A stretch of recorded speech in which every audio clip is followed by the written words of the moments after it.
Okay, here we go. Stand by. 3, 2, 1. The thinking atheist. It's not a person. It's a symbol. An idea. The population of atheists in this country is going through the roof. Rejecting faith. Pursuing knowledge. Challenging the sacred. If I tell the truth, it's because I tell the truth. Not because I put my hand on a book and made a wish. And working together for a more rational world. Take the risk of thinking for yourself. Much more happiness, truth, beauty, and wisdom will come to you that way. Assume nothing. Question everything. And start thinking. This is the Thinking Atheist Podcast. Hosted by Seth Andrews.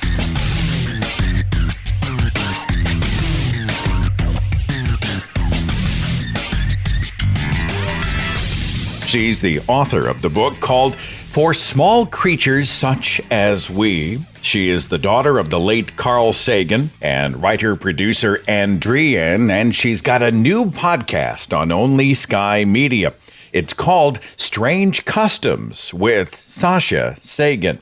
You know, the human experience is adorned with rituals and customs. I've spoken to Sasha about the power of ritual, and her podcast really gets into this stuff with special guests and creative professionals, fascinating people like actor Adam Shapiro, best-selling novelist Kylie Reed, activist and adventurer Jedediah Jenkins, so many others, an examination of human behavior, everything from our holiday traditions to courtroom procedure to marriage ceremonies. You can find Strange Customs with Sasha Sagan on Apple Podcasts, Spotify, other podcast apps, or you can go to onlysky.media/Strange Customs. Great show, great content. Sasha Sagan is a great host. onlysky.media/Strange Customs. I know that it's hard for a lot of people to understand the concept of rapture anxiety or rapture trauma. You look at this and you're like, oh, come on. Especially Christians, who say that they are looking forward to the return of Jesus Christ and the beginning of heaven and bliss and happiness and music and joy and color and a reuniting with grandma and the family dog and all that stuff. Rapture anxiety, only an atheist or someone in rebellion against Jesus or afraid of hell would ever have anxiety about the rapture. But when I was a devout Christian, if I was being honest with myself, I had rapture anxiety. I would say the words, Jesus is coming soon. He's probably going to return in my lifetime. And I'm ready for heaven. This was the party line. This was the stuff that you said out loud, especially when there were sort of religious authority figures listening in. They were checking, they were taking the temperature of your faith just to make sure you didn't have any doubts or questions. But if I was being honest with myself, the last thing I wanted was the rapture. Because if you've read the book of Revelation, which is a wacky LSD trip of a meat grinder, the backdrop for the whole rapture thing was terrifying, especially to a child. And then you begin to doubt yourself. You question your salvation. Can I lose my salvation? I accepted Jesus into my heart, but what if I'm too much of a sinner? What if I've disqualified myself in some way? What if Jesus just, I have to refresh, right? I have to go back and make sure. So I drop to my knees and I say, Dear Lord Jesus, please come into my heart and forgive me for all of my sins. And please take me to heaven when you come back. And you do that over and over and over. At some points, I remember saying the prayer of salvation and the prayer of forgiveness under my breath, probably 15 times a day. And I am not lying.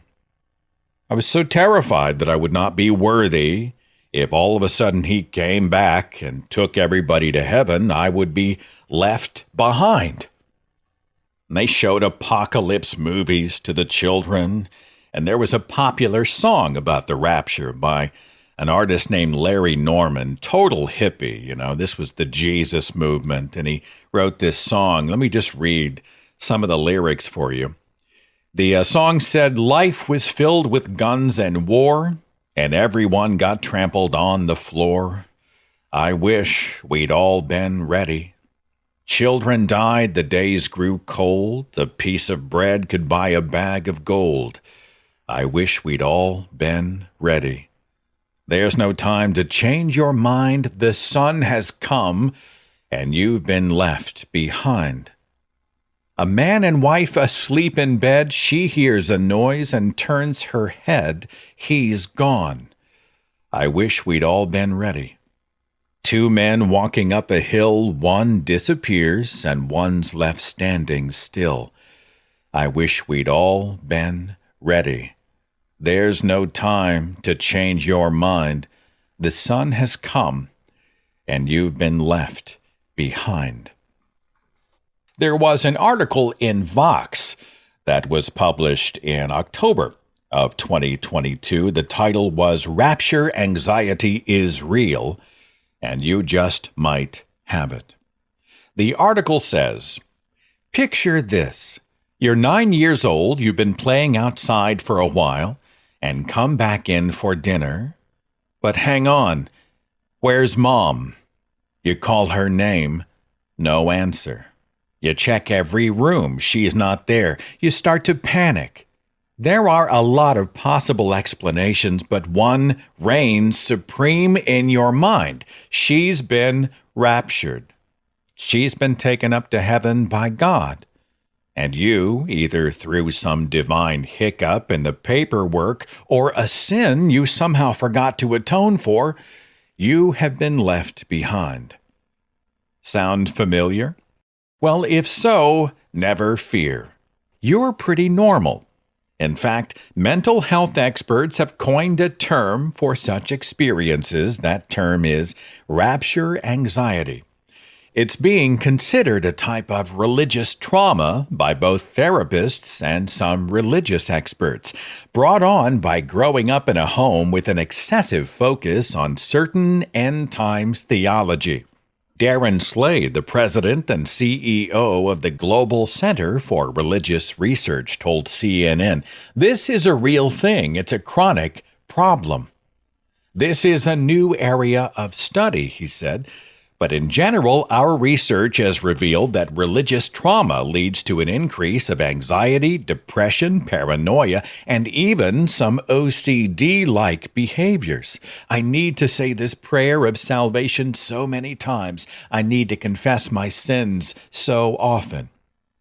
Now imagine you're taught that at any minute you could be left here on earth, he concludes. What does that do to the teenager who just had premarital sex, or even simply took the Lord's name in vain? Though rapture theology, a component of dispensational premillennialism most frequently associated with evangelicalism in the U.S., is only one of the many different interpretations of the biblical apocalypse, it has been popularized by books like Left Behind and movies like A Thief in the Night. Such fiction often depicts the rapture as a component in a sort of horror story, with more focus left on the trials of those who don't make the rapture cut than anything good that would come to those who do. That might explain why the idea of the rapture is so traumatizing for lots of people who come from such backgrounds. Now, let me do just a little bit of explaining for anyone who's watching this from the outside. And apologists will chew each other up over just how the rapture is going to play out. Will there be an actual trumpet sound in the sky, or will Jesus arrive silently like a thief in the night? But the idea is that Christ comes back, and he calls up his living believers, and then the saints all fly up out of their graves somehow, even though they're decomposed or have been incorporated into other things. Somehow they're reconstituted.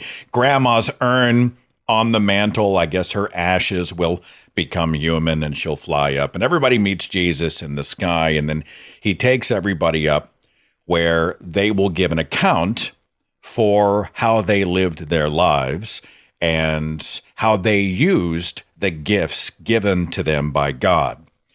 And this determines how many jewels are in your crown, I guess the size of your mansion, your status in heaven, which is weird because that means there's a class system in heaven. So you're going to have what? Well, I'm a class 7 saint and you're only a class 3 saint.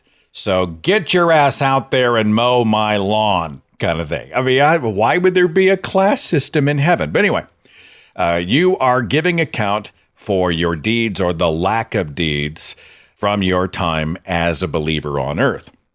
Meanwhile, as you are up in heaven for 7 years during the 7-year tribulation, that means here on earth, it's pandemonium. Things are insane. There's a one world government. The Antichrist takes over. Jerusalem, I think, becomes the center of all things until the Antichrist betrays Jerusalem. And then there are curses that come down from heaven, and they're crazy. I mean, it's blood rain and blood hail and fire from on high, and the whore of Babylon riding a dragon with 7 heads. And it's just a third of the population of the planet is executed during the tribulation. And then let's say you are somebody who wasn't a Christian and you miss the rapture and you look around and you say, holy shit, I got this one wrong. Is it too late to accept Jesus? Now, the good/bad news is it's not too late, according to mainstream rapture theology, okay, end times theology. The tribulation's underway, you missed the rapture, okay, fine. I realize I screwed up, that Jesus is in fact real and I don't want to go to hell. So I drop to my knees and I say, please, Jesus, come into my heart and save me and save me and save me and save me. Okay, your soul is now saved, but you're still on earth. You're still on earth during the 7-year tribulation with the mark of the beast and the figure on the white horse with hell following with him, and the assassination, the execution of 33% of planet Earth. You're still having to go through that. You could be rounded up, you could be thrown in prison, you could be tortured, they could cut your hands or feet or head off, they can do whatever to you. So even though your soul is protected, your physical body, well, you're pretty much hosed. Unless you hide in a cave for 7 years and you're waiting on the second coming. All right, there's the rapture and then there's the second coming. This is where Christ comes back down and he reigns on earth for 1,000 years. No idea why he would want to do this. But essentially he tries to mop up down here. All right, everything is bloody and broken and it smells really bad down here on earth. So Jesus comes down. He says, all right, fine. I'm going to run the show for 1,000 years. And so he reigns here on earth. And at the end of that reign, that millennium, God finally destroys planet Earth. Satan is defeated, destroyed or killed or just banished with all the sinners in hell where they roast and scream forever. And Jesus takes all the believers finally to spend a kumbaya forever in a happy, happy, happy, happy, happy, joy, joy place somewhere out in the cosmos called heaven. Those are the basics of the story, and you can see the utility, right? How fear can be used to manipulate people. You brainwash them to live in fear of missing the end times, of missing out on rescue and salvation, fear even of the devil and his minions. You take these fearful people and you scare them straight. So they do not question, they do not criticize, they do not resist. They toe the line, they say the words, they do the deeds without question. And you can imagine how all of this plays when you are a young and impressionable child. So there was another related article about this on CNN.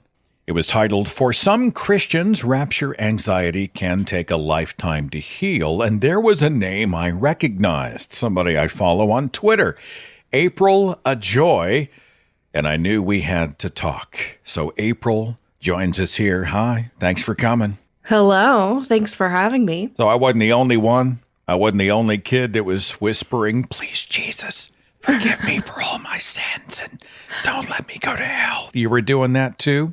Oh, yeah. I've said the sinner's prayer probably multiple times a day, just in case. So was it early? Was it 4 or 5 years old when you were, I'll just use the word programmed. I don't remember a time where I didn't believe that Jesus was coming back at any moment. It was just kind of it was almost an essential part of Christianity. My dad was an evangelist. My grandfather was a pastor. So I was also homeschooled.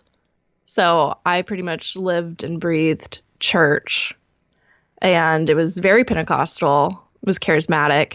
So we were always talking about, I guess early on it was more portrayed as like, oh, look, this is good news. You get to go to heaven if you say this prayer. And I said the prayer when I was 3. Which is such a bizarre thing, because that's supposedly what they call in the church the age of accountability, right? You apparently come to a moment where you can acknowledge that you were born a sinner and you can take responsibility for your own eternal soul. And so then, only then, do you say the prayer of salvation. Before that, you're pretty much guaranteed heaven. So it was 3 years old that you were supposed to understand these concepts of God and the devil and eternity? Apparently I knew enough. I knew that if I didn't accept Jesus, I would go to hell. I knew hell was bad, and I didn't want to go there. So yeah. And also my dad was an evangelist, and so we were also very much told the importance of witnessing and sharing our faith with people. So we would go to restaurants, and me and my 2 brothers would argue over who got to tell the waiter or waitress Jesus loved them, because we were taught if we didn't, no matter who we came in contact with, if we did not tell them about Jesus and they were to die and go to hell, that their blood would be on our hands. So it was That's a lot of responsibility for a young child. It's a lot, for sure. Your story there about witnessing in the cafes reminds me of an Only Sky piece, which released early this month. Uber and Lyft are letting Christian drivers preach at their passengers. So if I get in and I need a ride to the airport or whatever, somebody's going to proselytize to me? I'm reminded of, you ever see that video of the people who were in the airplane? There's like 25 of them. Yeah. And they pull out guitars and start singing hymns and stuff. And the other passengers look like they're in prison, like in a gulag. They want to, somebody open the plane windows and let me jump kind of thing. It's so weird because I know when I was super evangelical still, if I had seen that video on the plane, I would have been like, praise God. Like, what a great witness. And now I watch it and I'm just cringing. Like, oh my gosh, I used to do stuff like that. We used to be part of the problem, April. And we're so very sorry. I'm so sorry. Please, everybody, accept my apology for being that person. Did you have bad dreams, nightmares, stress, anxiety, even though it was supposed to be a beautiful day, the return of Jesus? Yeah, I would say when I was a younger child, I knew about death, but the thought of dying wasn't really a constant fear because I didn't really understand. But as I got older, probably in middle school, when I really started to, hormones and understand of oh, this is good and this is bad, which of course almost everything was bad. I definitely had anxiety about being left behind or dying and go to hell, because there was this weird kind of conflicting message that, oh, Jesus loves you so much that doesn't matter what you've done or how bad you've been, you'll be forgiven and go to heaven. But then on the flip side, they're like, but don't do anything bad just in case you die right after and the last thing you did was a sin, because then you might go to hell. We don't know. but you might. So You have to erase the whiteboard, right? The sin's up there, and so you got to have Jesus come down and wipe the slate clean all the time. for sure. Yeah, it was, there was one time I was 13, and I think this was in the article, but I legit thought I was left behind from the rapture. And it was a terrifying, 35 minutes of my life. Can you tell that story to our listeners? Yeah. What specifically happened and what did it feel like? Sure. So I was on AOL Instant Messenger. I was 13, so I was chatting with my friends. And probably 10, 15 minutes had gone by, and I realized that the house was really quiet. And my whole family was there, and then it was just quiet, and I didn't hear anything. So I was like, Mom, Dad, yelled my brother's names. They didn't hear anything. So I started looking around the house, looked in the garage. The cars were still there. I looked in my parents' room. My mom had just done laundry, and there was folded clothes on the bed, which is a very weird specific thing in some Rapture movies, that if you're left behind, you just leave a pile of clothes behind. I don't know why they're folded, but but anyway, I saw that, and my mom's purse was still there. I also noticed my dog was gone, and I didn't know how to theologically reconcile that, but he was gone also. And so I start freaking out. So I go outside. I don't see them in the front yard. They're not in the backyard. At the time, we were in Florida, and we lived on a golf course. So there's a golf course behind our house. And so I went out there, and I start walking around, and I am starting to have a little bit of a panic attack because, one, my brain starts thinking, oh my gosh, what sin have I done recently that I didn't ask forgiveness for to get me in this position? And then two, I'm giving myself a pep talk in my head of it's okay, April. You can refuse the mark of the beast. It's in, a guillotine death is really quick. It'll be fine. You'll go straight to heaven. Because in I read all the kids left behind books, and they always were killed by guillotine with getting their head chopped off. So I was just very prepared for that. Now, how old were you? 13? I was 13. Thinking about dying by beheading, and hopefully it'll be a merciful end and you'll get to go to heaven because you were faithful then on earth. Yep. And then I was like, well, I can figure out how to drive. I know how to drive. I know I have my parents' credit cards. I can go get food. I'm already thinking all these things. But then there's this rational side of me that's calm down, April. I'm sure there's a rational explanation for what's going on. And then I heard my dog barking in the distance. It sounded like my dog. So I had a glimmer of hope, and I found my family 3 holes down, just completely ignorant and just blissfully on a walk. Didn't think they needed to tell me. I'm like, you know what? If you're going to tell people that the rapture is going to happen at any moment, you need to tell your kids before you leave them in the house. I'm reminded of a practical joke that I have actually heard played on young Christian kids, where people will take clothes and drape them out over chairs and couches and out in yards by cars. And the poor kid walks out and he thinks, oh my God, that the bodies have reunited with Jesus and only their clothes remain, and I've been left behind. Looking at it now, targeted to young children the way it was, it seems sadistic and cruel, but yeah, back then it sounded kind of funny. Did you have any feelings about all the end of the world predictions? We talk a lot about the Harold Camping types. Did you deal with specific dates, end times dates? I never dealt with specific dates. I knew people that said there were going to be specific dates. I know there were a lot of people that thought Y2K was going to bring on the rapture, and then 2012 again, because it was the Mayan calendar. But yeah, so I've heard tons of different predictions, and there were people that genuinely thought that President Obama was the Antichrist. I've also heard that a lot of people believe the Pope will be the Antichrist. Yeah, I've heard that. A lot of anti-Catholicism in Protestant evangelical circles, just weird, which I always thought was weird, even in it. Yeah, but there's always been this just anticipation that at any moment, and you look at world events and we're like, oh, there was an earthquake. That's a sign. That's a sign, because scriptures say wars and rumor of wars. So anytime there was a war, even though there's always been wars, oh, that's a sign. It's just everything, every little thing is a sign that the rapture is close. In fact, when that CNN article drops, I obviously don't believe in the rapture anymore, but I thought it was hilarious because I found on Facebook and a bunch of different Christian news outlets like Charisma Magazine and like Christian Post, I think. There was several of them that wrote rebuttal articles to the CNN article. And so many of them were saying that the fact that CNN was talking about the rapture in a negative way was a sign that the rapture is coming very soon. Yeah, they've risen up, the enemies of Christianity and Christ, in the quote-unquote mainstream media. And it's all part of the end times scenario. What was your path out? I had a long time, a series of years in my own life trying to get over fears of hell and what if, etc. What was your journey like, and how'd you get there? Yeah. It's so weird, even now to this day, for the split, like a 0.001 of a second, if suddenly the house is quiet and I don't know where my family is, I have this it's a very quick, fleeting, like, oh shoot, was I left behind? And then it goes away. So it was so ingrained that it's still there a little bit.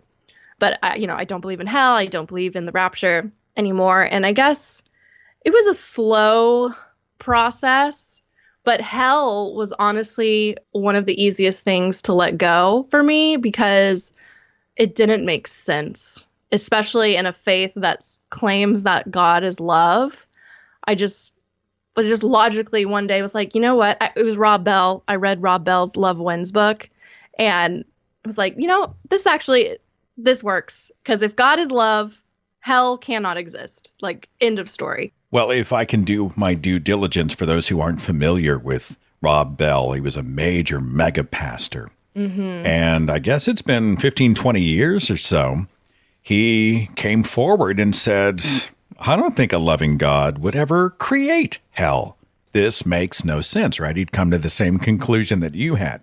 And he was roasted. He was ostracized and vilified by the mainstream and certainly the fundamentalist Christian church. But a lot of people responded to that. And it was a brave stand he took. And I, even today, really appreciate it. Yeah, I remember that book was forbidden in the circles that I ran in. It was like having contraband.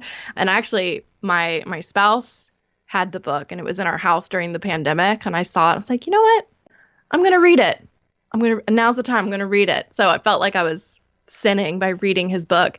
And the interesting thing is he never actually takes a position in the book. He really is just saying like, hey, does this make sense? Can we believe in a loving God and an eternal conscious torment of hellfire? And so I just like, man, it just clicked. And it was honestly one of the easier things to let go of. Book banning. What was that line I saw that if people are going to ban books filled with contrary ideas, they're not afraid of books, they're afraid of ideas. And I always thought that was interesting. If genuinely you're in the right, why in the world would you ever be concerned about a contrary point of view? That stuff will splash right off of you, right? Because you're on the solid rock. You doing okay today, April? How you feel? Oh, yeah, I'm feeling okay. I've got recovering from strep. Well, I mean, I'm not. Your physical condition certainly is a concern, and I'm sorry about the strep, but I'm speaking more in the ethereal abstract, spiritually or whatever. I mean, you managed to escape, and you're doing all right with it? Yeah. I still consider myself a Christian in that I believe in the teachings of Jesus, and I love Jesus still. But I've learned to let go of the need to know. And I would never, I don't tell anyone what to believe. I don't really tell people what I believe specifically because I don't know. There's been a lot of freedom in just letting go of the black and white ideology. And life's just been a lot happier, honestly, since getting rid of the dogma. And it's funny, Christians claim to be this, have this moral superiority on love, and they think they're the most loving ones. And even if they're being mean or saying hurtful things, it's all in love. Truth hurts, truth and love and that type of stuff. And I used to perpetuate that exact same type of rhetoric. But now, being on this side of it, I actually feel like I genuinely know what it's like to love people and to have genuine relationships and to be authentic. And it's I was so wrong. That's that's probably the hardest part, is just looking back, like seeing all the hate out there being perpetuated by churches and pastors and Christians. And I get so angry because I know the harm it's causing, but I get upset knowing that I was part of that problem, which is kind of why I do what I do now. That's probably a whole other show, but Yeah. it does fascinate me. You know, you gravitate to the best teachings of Christ, charity and goodness and, you know, feeding the poor and the hungry and taking care of people, that kind of Jesus. Mm-hmm. Do you believe that Jesus is going to come back? I don't think so. I mean, I'm not trying to put you on the spot, but you and I are just chatting here. Yeah. I don't know. I mean, I honestly don't think so. I don't know. I really don't know. Okay. All right. Well, I think not knowing is, I mean, I get that we don't want to necessarily paint ourselves into a corner, or we don't want to be dogmatic. But I think the quest to know for sure, whatever we can, whenever we can, is a worthy quest. I think that's a worthy goal. And that would be my encouragement to everybody, including myself. You know, sometimes we can look and say, well, is this true? Is it not? Does it fit the evidence or not? And should we embrace it or not? And, you know, I think there's some satisfaction in that. I mean, that would be fair, wouldn't it, April? Yeah, for sure. But I think where I've kind of landed and have found peace with, although there is a natural desire to want to know things for sure. But to me, like, a belief is an intangible thing. You know, it's in your head and it can help shape what you do and how you respond to people. But for me, what matters more than belief is how I treat people and what I do to better the world and to better my community. And which obviously beliefs can hinder that depending on what they are. But April, you're a humanist. I mean, you and I are allies in that, right? Mm-hmm. Love people, support their right to be who they are on their terms. Stop running around judging and condemning and hating your fellow human beings. Let's all share the world. You and I line up on that. And this is, I think, part of the larger conversation I've been trying to have lately about lining up on values, not tripping up on theology all the time, although it's important. But how do we line up in terms of how we feel about humanity and the human condition? You and I are on the same team, and I think it's amazing. Yeah, totally. And to me, like, that's what matters. Like, I honestly don't care what anyone's beliefs are as long as they're not harming people. Fair enough. April, I'm going to link that CNN article in the description box, and that way if people want to go and like get more in depth into your story. But it's nice to hear the voice of someone who sort of walked the path that so many of us have walked, you know, worried about looking up at the clouds and saying, I wonder if Jesus is back there and he's got his stopwatch and, you know, Satan's over here behind the bushes waiting to take over, you know, kind of thing. Mm-hmm. So you and I, we both can relate. I feel you, April. I feel you. And thanks so much for talking to me today. I appreciate it very much. Yeah, thanks so much for having me. Plenty of listeners with their own stories about the end of all things and the anxiety it produced. We'll talk to them next.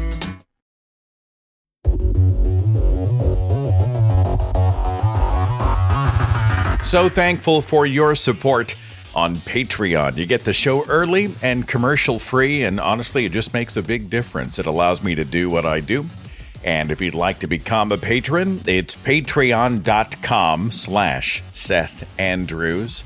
Continuing our discussion about the rapture and how it just plain freaked a lot of people out. Area code 785. Who's this? Amos. Amos, thanks for calling, my friend. You got a story? Yeah, well, I've got a very quick story and then a question for you. Whenever I was 14 years old, I was shown that movie, The Thief in the Night.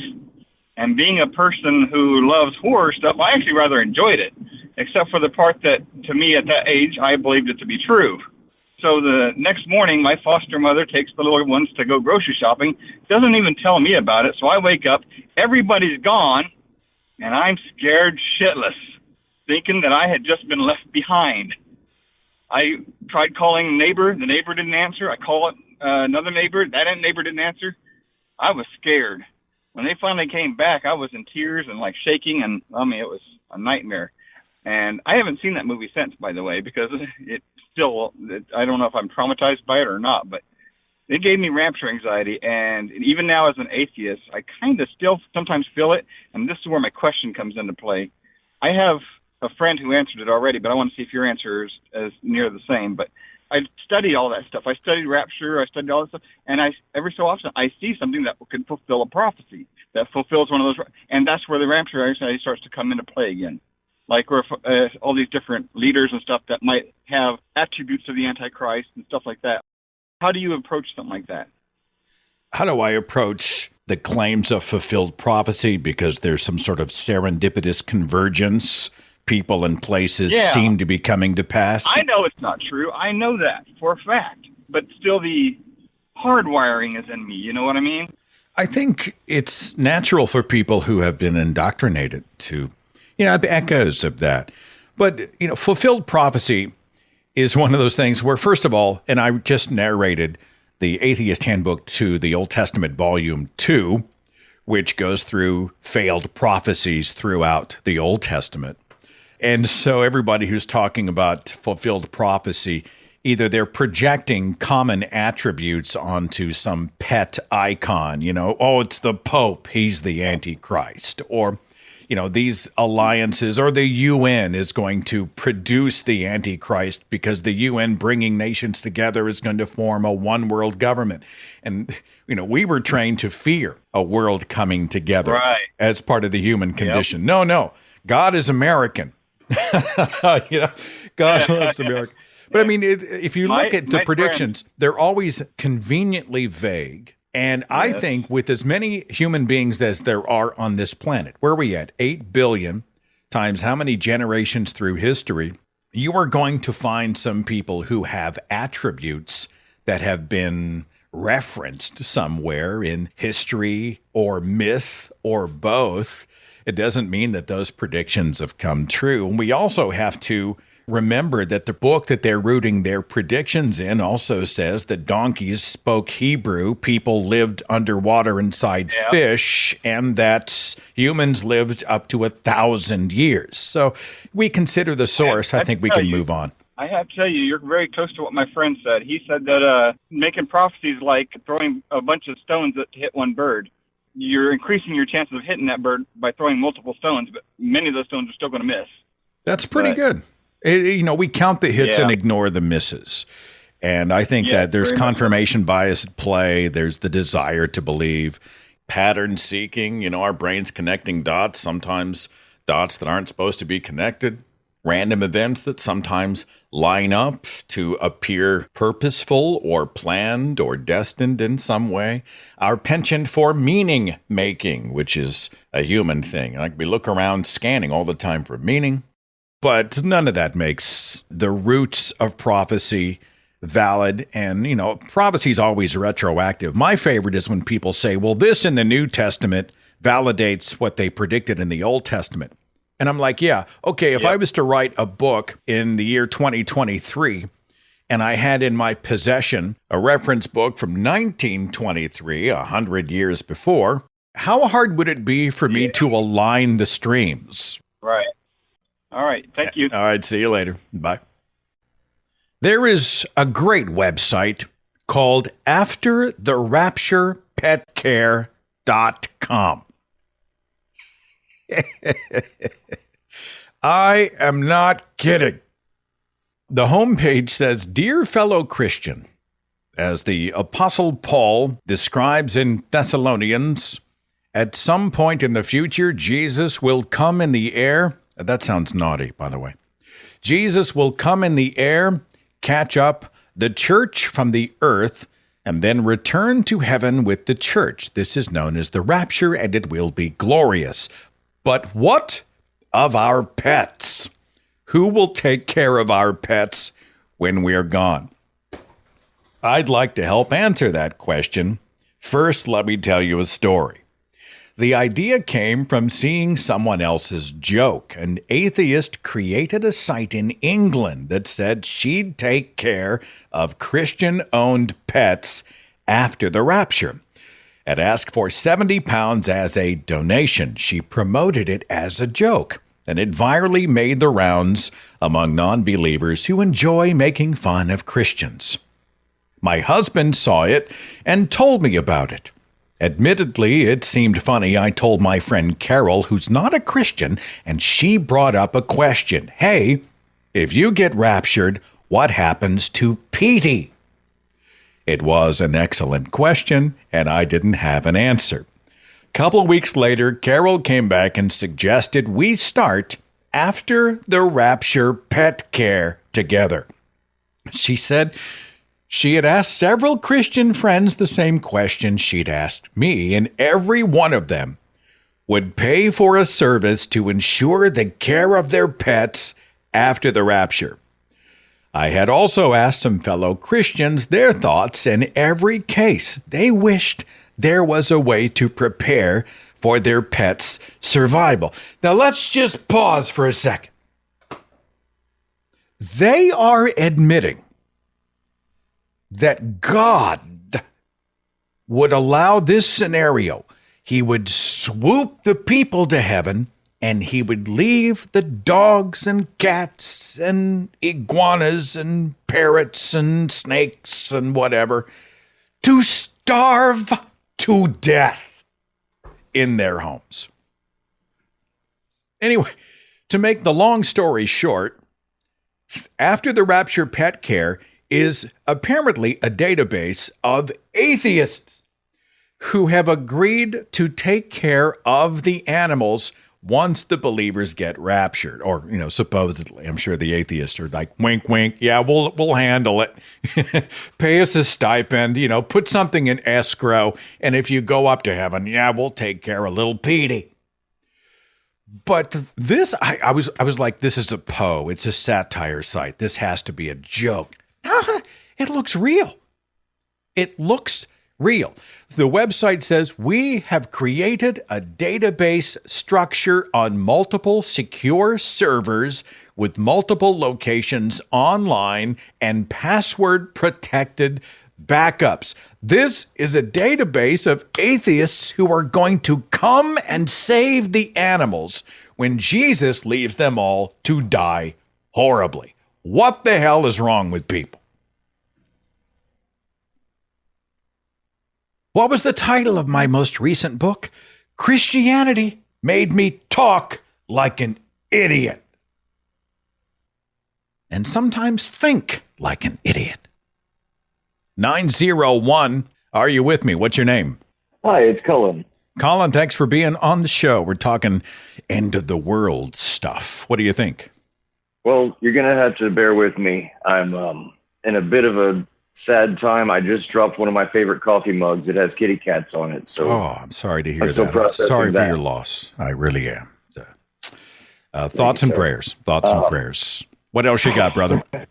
When I was in second grade, I remember I was just sitting in class and I was looking around and I realized that everybody in there, I liked them. They were my friends. And then I remembered that my grandmother had told me that the world had already been destroyed by a flood, and the rainbow meant that we were never going to get washed away again. So the next logical conclusion was it was all going to be destroyed by fire. And I remember just looking at everybody, and I just broke down crying because I didn't want to see my friends get burnt to shit. I mean, even if we were going to end up in heaven, they'd still, burn up, because they didn't really talk a whole bunch of rapture, left behind kind of stuff. And it's just, I'd love to hear your take on how is it even legal for people to put that kind of thing in a kid's head and make them cry over literally nothing. It's so sticky. Parents should not have other people interfering in so many ways on how they raise their children. I get that. But at the same time, do we then consider it child endangerment? Because then some third party must step in. Well, how do we define endangerment? The people who are indoctrinating their children genuinely believe that they are agents of the truth, training up a child in the way that they should go. So now you've got the religious freedom or religious liberty argument in play.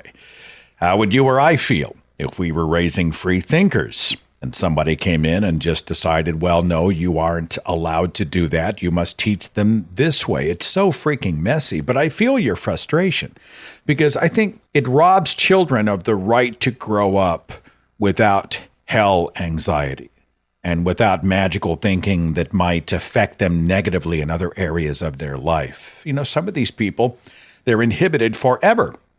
And the parents are responsible for that. And you and I, as agents of goodness and reason and compassion and humanism, want to be an advocate for these kids. How do we do that without violating the right to the parents? And I don't know the answer, but I feel your frustration. That was a great answer. Well, you know, end up doing a show, I will never click on anything faster in my life. Well, I don't have an answer. I think my answer was that I don't have an answer, but I think you and I look at the insanity in the world and say, how do we keep this from being downloaded into future generations? I saw some Christmas cards on the month of December from some hardcore right-wing MAGA evangelical gun nuts. And I don't say that all gun owners are gun nuts. I'm not making that broad generalization. But I mean, it was a Christmas card. And the father and the mother and all of their, I think there was 5 children, are all holding in the Christmas card, wearing Christmas garb and hats, Santa hats, etc., in front of a tree. They're all holding semi-automatic weapons, right? So essentially, the children are being born into a gun cult. And I think, don't these children deserve better? How do we advocate for them without trampling on the rights of parents to raise their children? I feel the frustration. I simply don't know the answer. I appreciate your honesty. Okay, Colin. Hope the new year is good to you. Be safe out there. Same to you, sir. All right, see you.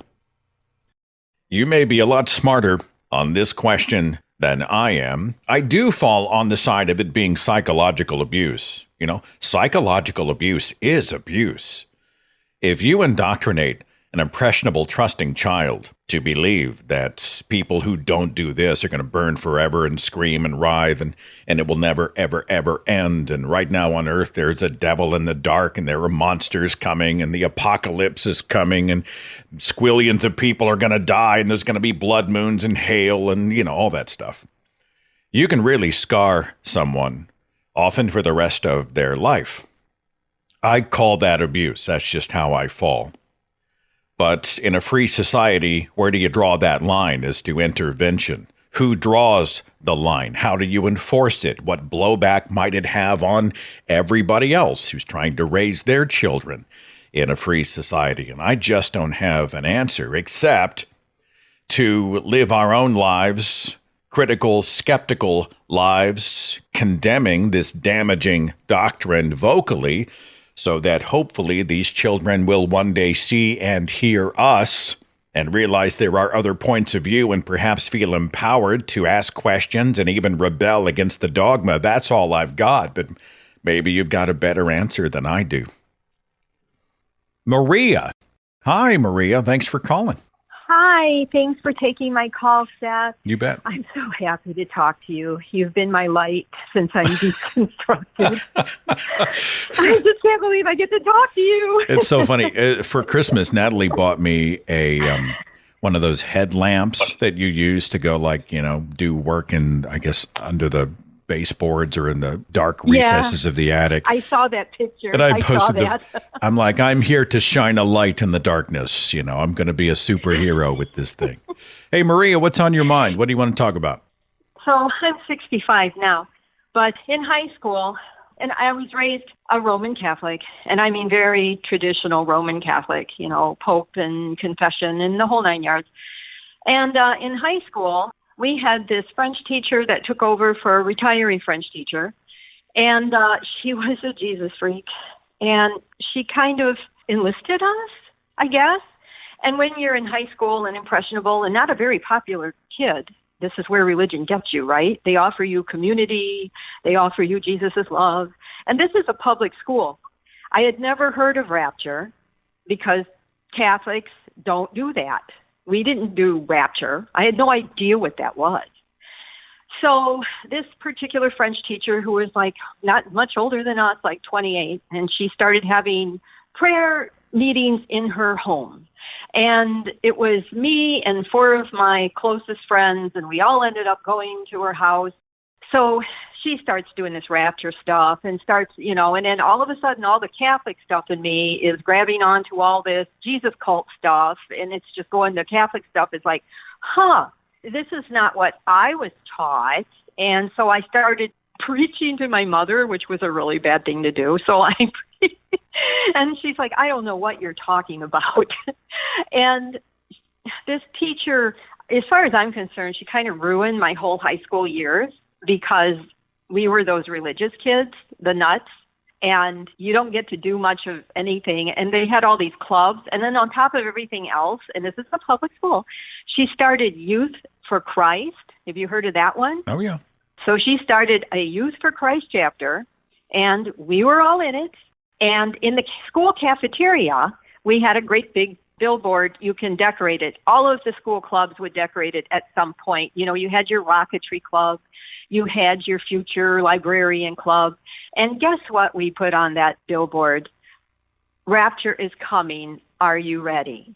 With a cross and like a little stick figure that looked very small and alone, and a big sun like Jesus was coming. And I can't believe the public school actually allowed that to happen. When I think back on it, I'm horrified by it.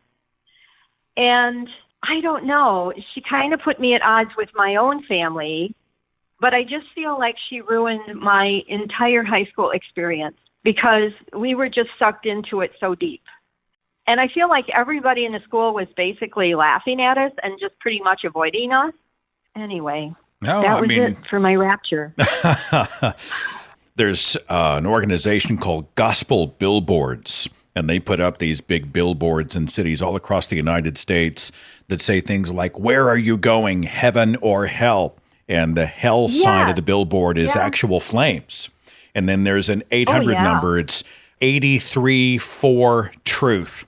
And as you're driving to or from work or school or the movies or a friend's house, you look up and, oh, great, a hell threat wrapped around the end of the world theology. And there it is. And there it is. What is that Maya Angelou quote? I'm paraphrasing, but it says, when you know better, you do better. And so you and I are knowing better, and we're trying to do better. And I think that's huge. I hope the new year's amazing, Maria. Love to Natalie and Linus and all your kin. Okay. Thank you so much, Steph. All right. See you later. You too. Bye-bye. There's a great meme that I have shared on the Thinking Atheist social media pages. It has 2 monkeys talking to each other, and one says, you're going to hell. And the other one says, what's in hell? People like you. What's in heaven? People like me. And the second monkey says, you need to work on your threats. I always thought that was funny. Let's talk to Jeff at 253. Are you there, sir? Yep. I really wasn't raised with rapture threat. When I was young, my parents attended the Episcopal Church. And so that was, it's kind of like Diet Catholic and a little bit more liberal, but also very kind of stiff and stand, sit, kneel and all that kind of stuff. But there was no end times kind of preaching, hellfire and brimstone stuff. But I did have a paper route. And Sunday mornings, when I was getting the paper ready for delivery, the only thing to watch on the 3 channels of TV that we had at the time was last week's worship service from the Anchorage Baptist Temple with Jerry Prevost, who now has taken over for Jerry Falwell Jr. at Liberty University. And he did all kinds of talk about the rapture and the great tribulation period that was going to be coming after the rapture. So I talked to my parents about it, my dad in particular, and Dad always said, well, that's what they believe, and here's why it isn't right. But my big fear is the fundamental Christians who are currently believing in end times and rapture times, and this attitude that is being thrown around about how if the earth is going to end anyway, why do we do anything to save it? And so the obstruction that we've seen with environmental protection laws and regulations and stuff like that, I think they're going to believe us into our own oblivion. You know what I mean? Yeah, it was Christian dominion theology. Everything's a resource, and there's no way we can screw up the planet. And even if we do, it's all short term because Jesus is going to mop up. So it doesn't really make any difference. So just one more thing before I let you go. We've talked before, I'm a therapist and I do gender affirming care. And one thing that I find is that there is a lot of crossover between, at least for me, anecdotally, I see a big Venn diagram overlap between people in the transgender community and religious trauma syndrome from their upbringing. So, I just wanted to put in another plug for the Secular Therapy Project where I'm listed, and other people can go and find therapists who are going to be affirming and help them deal with the religious trauma. Seculartherapy.org, I think. I'll verify that. I believe it is, yeah. All right. Exactly. Well, be safe and be good, for goodness sake, my friends. It's great talking to you, All Jeff. Right. Yeah, take care. Bye-bye. All right. Steve at 602, are you with me?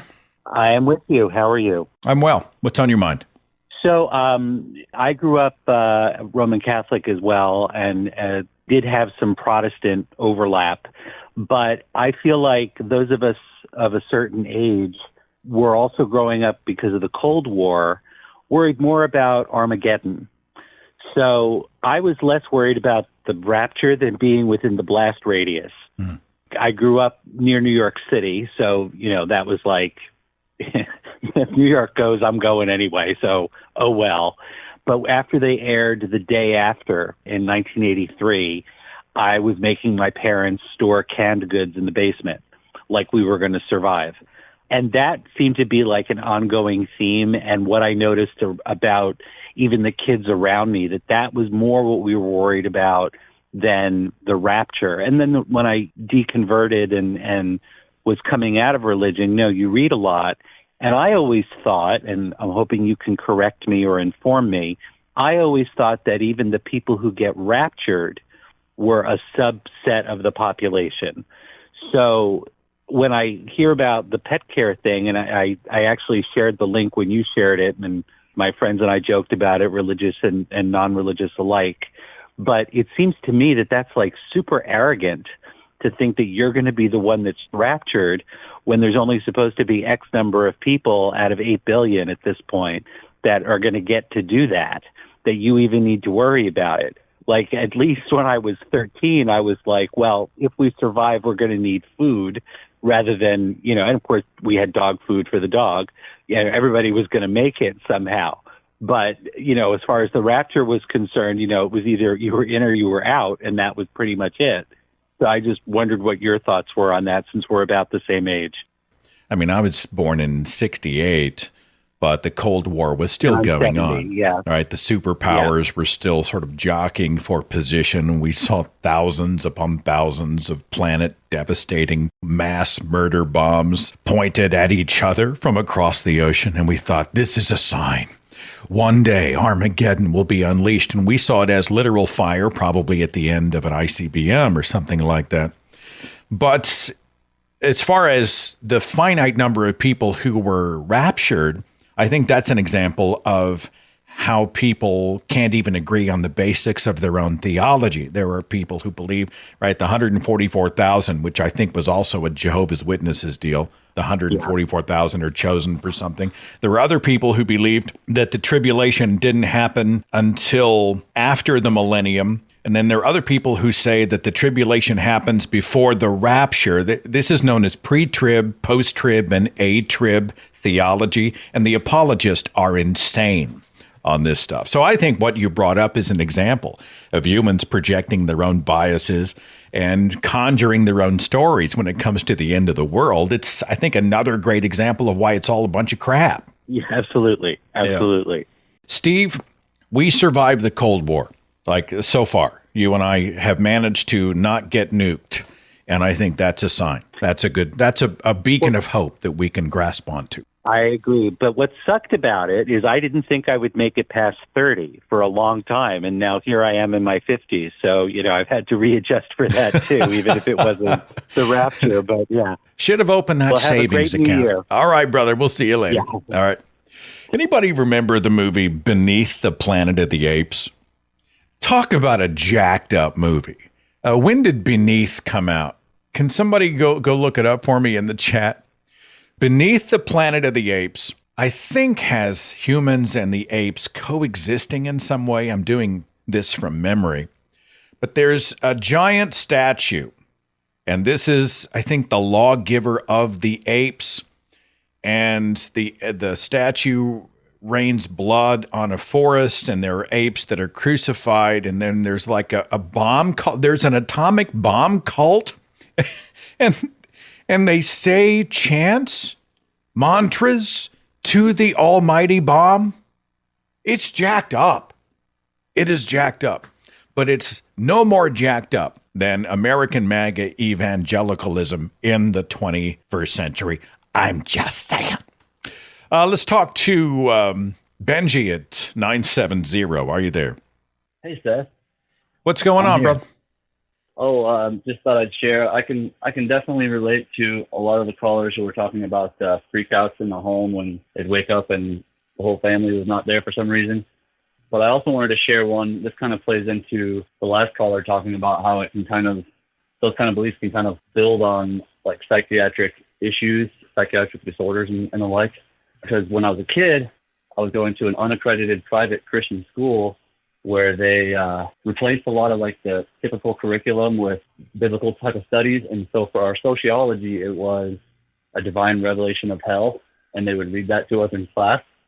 And I think I was about 13 when I started having this recurring dream where I was one of the two witnesses in Revelations, and I was being basically questioned and interrogated, and then it would end with me being like about to be nailed to a cross and crucified upside down.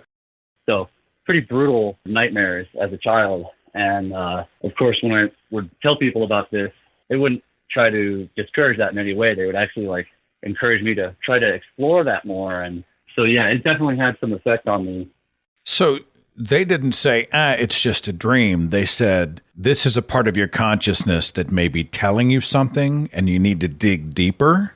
Yeah, at the unaccredited Christian school I was at, they ended up basically like, I'd be walking down the hallway and the teacher or principal would be like, hey there, young prophet. So yeah, they played into it. And of course, I think this definitely had a huge, like, I think Y2K definitely, if your formative years were on the way to Y2K, it was like even more impending. In my mind, I'm thinking, man, I hope you don't have the dream that you were crucified again. You know, you need to be dreaming about being able to fly and you know, some great dreams. Oh, yeah. You know, my hope is that you don't have to go through that. You know, you don't dream about that or the almighty bomb. At that point, I just wish you better dreams, brother. Thanks for being a part of the broadcast. I hope you're doing well these days, Benji, and Happy New Year. You too. All right, see you later. 1970 was the year. Thank you in the chat. Beneath the Planet of the Apes, as I go back to that, because I just couldn't let it go. I pulled up a wiki quotes page from that movie where they worship the almighty bomb, and they have the nuclear bomb sitting there like a big idol. Mendez, the character, has these quotes. The heavens declared the glory of the bomb, and the firmament showeth his handiwork. Glory be to the bomb and to the holy fallout, as it was in the beginning, is now, and ever shall be. O mighty and everlasting bomb, who came down among us to make heaven under earth. This is crazy. It's no less crazy than American MAGA evangelicalism. I'm just saying. You want to talk about an end of the world cult? Turn on the freaking news. Just turn on the news. It's everywhere. It is everywhere. I got to go, my friends. Much love to you. Let us go out and live as if tomorrow does matter, that the world won't end any minute now, and so we have to make the world the very best place that it can be. Be safe, be good. We'll see you later. Follow The Thinking Atheist on Facebook and Twitter for a complete archive of podcasts and videos, products like mugs and t-shirts featuring the Thinking Atheist logo, links to atheist pages and resources, and details on upcoming Free Thought events and conventions. Log on to our website, thethinkingatheist.com.